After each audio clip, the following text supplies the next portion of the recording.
Consigne où? Eh bien consigne d'équipe chez Red Bull, mais soyons honnêtes, si on regarde un petit peu plus en détail, on peut comprendre qu'il y a eu un petit peu de génie de la part de la stratégie Red Bull, mais aussi du talent brutal chez Max Verstappen, qui a donc remporté cette course. Tout s'est joué pour lui aux alentours du 27e, 28e tour, mais on va y revenir puisqu'il faut quand même un petit peu parler de cette petite excursion hors piste au tour numéro 9 qui lui a coûté la position face à Russell et à Perez.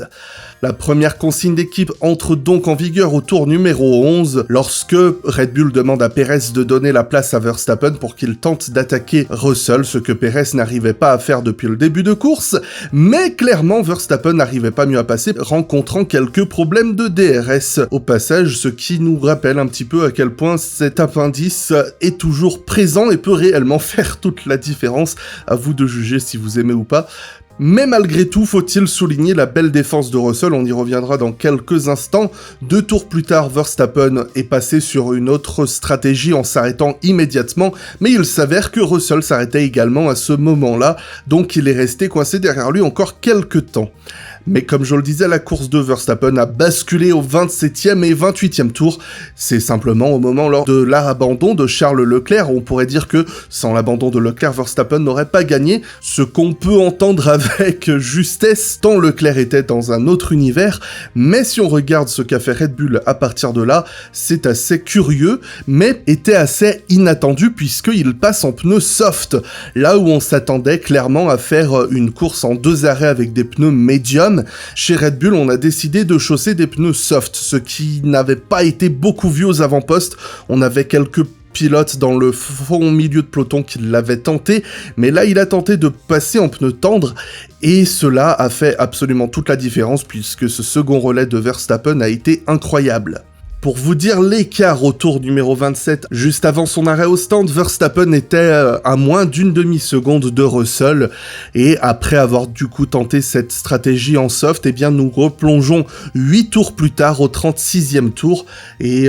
Verstappen est revenu à moins de 7 secondes de Russell. Ce relais a fait absolument toute la différence. Verstappen revenait à hauteur de 2 à 3 secondes par tour, et ça a suffi. Verstappen a enchaîné de sublimes tours de qualification. Red Bull a tiré un coup de génie avec cet arrêt au stand, et derrière, eh bien, Russell, mais aussi Perez, ne pouvaient pas beaucoup répondre à ce coup de l'équipe et du pilote, et derrière, eh bien, Verstappen avait toutes les cartes en main pour aller gagner la course. Il y a eu une autre consigne d'équipe qui a été donnée un peu plus tard dans la course pour que Perez relaisse passer à nouveau Verstappen, mais soyons sincères entre les deux, je pense pas qu'il y avait match malgré tout. Verstappen avait des pneumatiques plus frais de 7 tours, et Perez s'est à nouveau arrêté quelques tours plus tard, donc clairement je pense que la consigne d'équipe n'a fait qu'accélérer l'inévitable, même si, soyons honnêtes, on pourrait apprécier d'avoir eu une petite bataille entre les deux, surtout que Perez s'avère assez compétitif depuis le début de saison, mais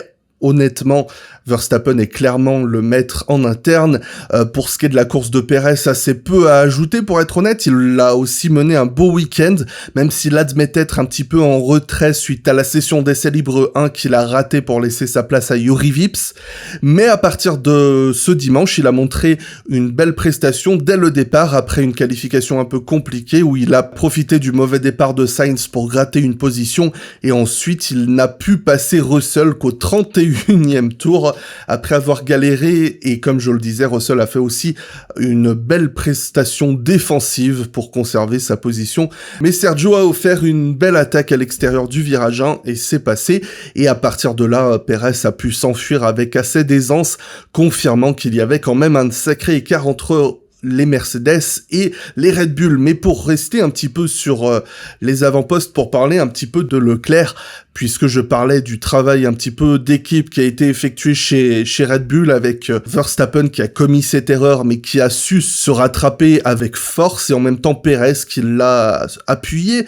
De l'autre côté, chez Ferrari, eh bien de nouveau, 2 salles, 2 ambiances, quoique à la fin de la course, je pense que ça tirait la gueule dans les 2 garages, mais dans le stand de Leclerc, eh bien ça a été un week-end parfait, il a été pratiquement impossible à battre, il a été sublime en Q3, après avoir raté sa première tentative suite à une erreur, eh bien il a verrouillé une 13e pole position. Je tiens aussi à souligner que la première ligne a été verrouillée par donc Leclerc et Verstappen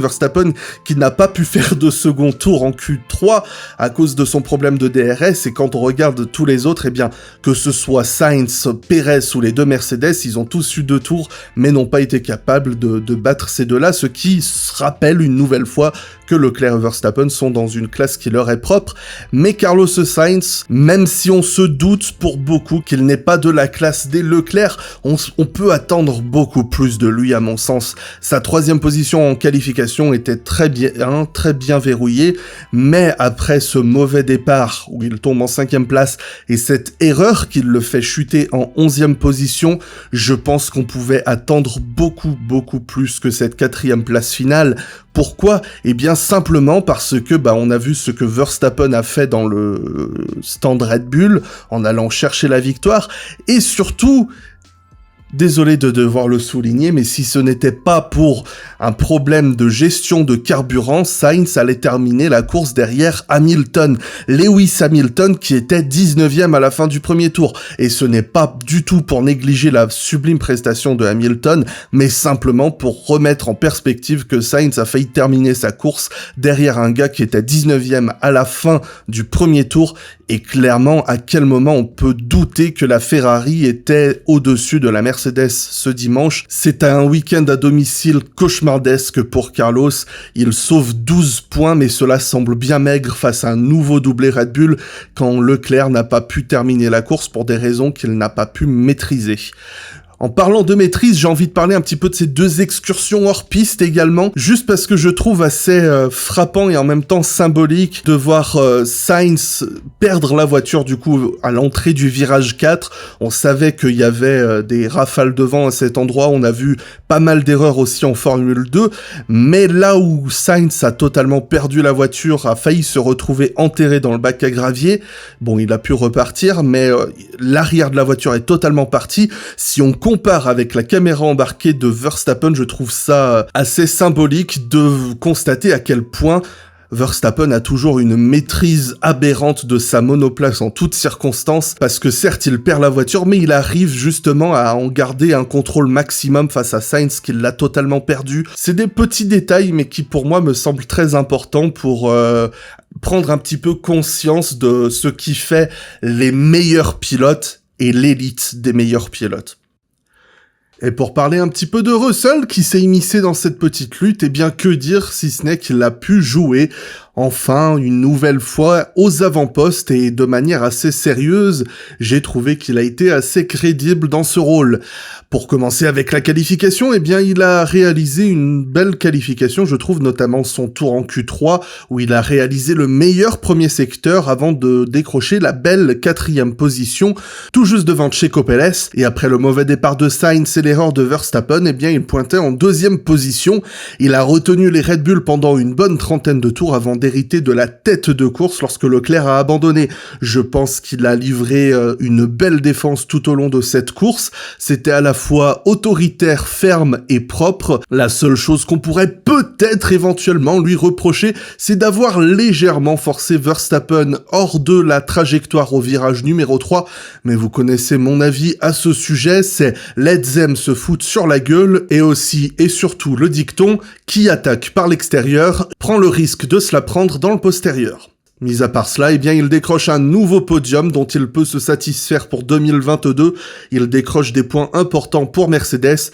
tout cela couplé à la course de Lewis Hamilton, et il va être difficile de ne pas tarir d'éloges sur la course de Lewis Hamilton, qui après ce contact avec Kevin Magnussen s'est retrouvé bon avant-dernier à la fin du premier tour. Je pense que déjà il a dû subir quelques petits dégâts au fond plat avec la crevaison qu'il a eue, et ensuite, eh bien, il avait une bonne trentaine de secondes à remonter sur Nicolas Latifi pour espérer pouvoir remonter sur le peloton. Alors bien évidemment, la Mercedes a fait un énorme bond en avant ce week-end. Je pense qu'elle était très clairement la troisième force et j'ose même dire la deuxième force et demie, puisqu'elle était juste derrière la Ferrari et la Red Bull et bien nettement devant les autres, mais malgré tout, il a fallu faire cette remontée. On peut aussi mettre au crédit de Hamilton que parfois, eh bien, c'est plus simple quand on a une bonne voiture comme la sienne, on peut le voir sur la course de Alonso, de remonter à de bonnes positions en étant très loin qu'en étant bien qualifié, pour la simple et bonne raison que ça nous permet de tenter des stratégies qui va maximiser des relais d'attaque en roulant très longtemps avec très peu de pilotes devant ou des pilotes qui vont être très simples à dépasser,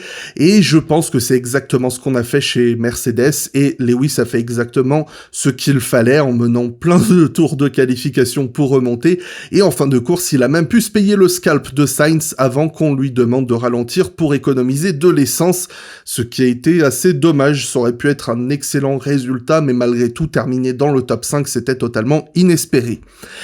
Je vais vraiment m'arrêter là, j'en suis navré, mais je reviendrai plus tard cette semaine pour faire un petit bilan plus général de la course de chaque pilote comme je le fais habituellement, mais je voulais déjà proposer une petite lecture de ce qu'il s'est passé aux avant-postes parce que ça va être un petit peu compliqué pour moi cette semaine de pouvoir produire quelque chose de manière prompte, surtout qu'il y a Monaco juste derrière, ça se trouve ça va sortir vendredi. Bref, tu connais la chanson du youtubeur, le pouce bleu, l'abonnement et ce que tu veux, enfin voilà. Merci beaucoup de ton attention, j'espère que tu as passé un agréable moment, on se dit à très bientôt et on se fait des gros bisous.